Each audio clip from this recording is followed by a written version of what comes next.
Jango Fett or Boba Fett? I think this is Jango Fett. No, maybe this is just a random Mandalorian. Also angry. Brings us to the next video. Okay, so our goal now in our statistics is to generate a sample. And so how do we effectively get a sample that represents the population? Well, you can't, as a human, just choose it. You have to involve what's called a random process, which connects us back to the probability. So when we do a random sample, it means every subject in the population has to have an equal chance of being selected. And so maybe our author suggests maybe the best way to obtain a random sample is to just assign a number to all of the individuals in the population, every subject, and then randomly generate a set amount of numbers. Say you want 30 in your sample. Randomly generate 30 numbers from that list of numbers, and that corresponds to the individuals you would select. That's maybe the simplest way to select a sample. So if we're going to survey every student at your campus, and say our campus was the population, most students get a ID number. We could just randomly select, randomly generate, let's say 100 ID numbers, and send those students a survey. The randomness takes away our bias because each student in our population has an equal chance of being selected. So we're not going to be selecting all calculus students or all pre-med students or all business students or all athletes or all any one particular type of student. Each one has an equal chance of being selected, so we will get something that looks like the population in our sample. So another method of sampling is a systematic method, and it's similar where we number the population and then we randomly select a beginning spot, a beginning selection. Now, when we're numbering the members in the population, we're numbering them in some sort of order, 1, 2, 3, 4, 5, 6. Okay, with these ID numbers up here, they're not necessarily in order. I'm not exactly sure. Each college has a different method of how they assign identification numbers to students. So we're randomly numbering all the members in the population, and then we select a starting point, randomly selecting it. That's the key thing.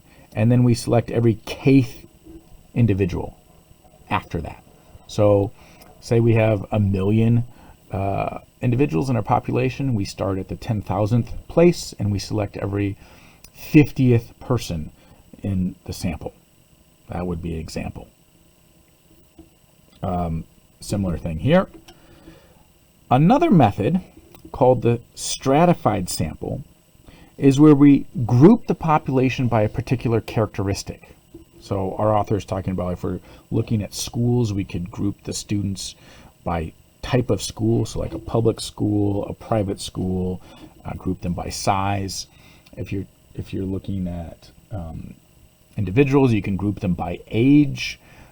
You could group them by geographic location. And then you choose a specific amount of members that you want to survey, say 10, and you randomly select 10 members of each of the groups, and then that becomes your sample. This is often done in medical researches and the like.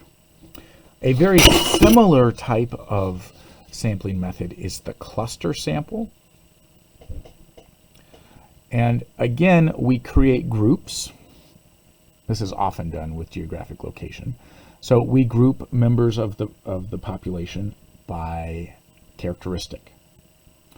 Our author is talking about looking at in Ohio, and they're grouping the folks that live in Ohio by their county. So each county represents a common characteristic, because if you live in that county, that's a characteristic you share with all other residents of that county.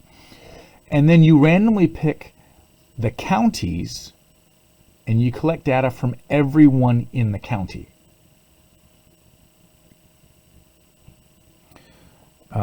So if I were to compare stratified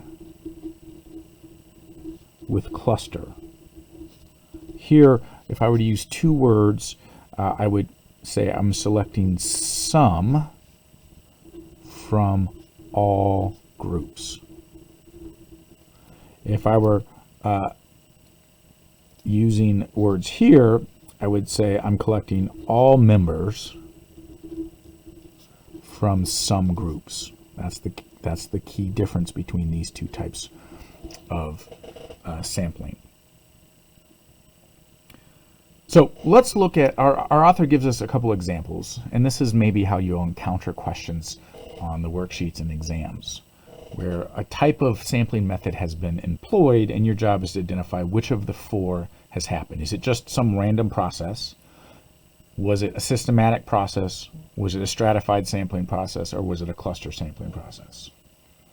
So here we've got the researcher has randomly selected 3 states and then asked all colleges willing to release grade information from those states. Notice the states here are the grouping by characteristic. So there's our groups. And then we selected all of the members from that group. This would represent cluster sampling.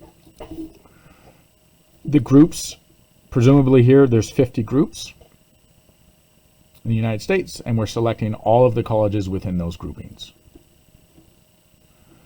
All right, here the researcher numbered all of the colleges willing to release grade information. So this is the population. We've numbered them. And then we chose every 10th one. There should have been some random beginning place. This is an example of systematic. This is often the easiest method to identify because of the thoughtness happening. Next one, with the researcher numbered all of the colleges again that are willing to release information, and we chose several of them using a random number generator. This is just a random process. So it's just a random sampling. All right, and then with the researcher grouped, okay, here it's very obvious that we've done some grouping. We've grouped schools by 2-year state schools, 4-year state schools, 2-year private, and 4-year private. So we've got 1, 2, 3, 4 different groupings. And then we chose 5 schools from each of those groups to collect grades from. Notice we're taking some of the members from each of the groups. That's stratified. I don't know that there's a way to rank these from best to worst, because what really you need to think about is if you're doing a study and you're trying to answer some question, what type of sampling method you use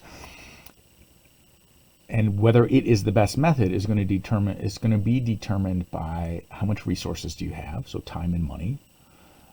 What is most likely going to get you a representative sample as well.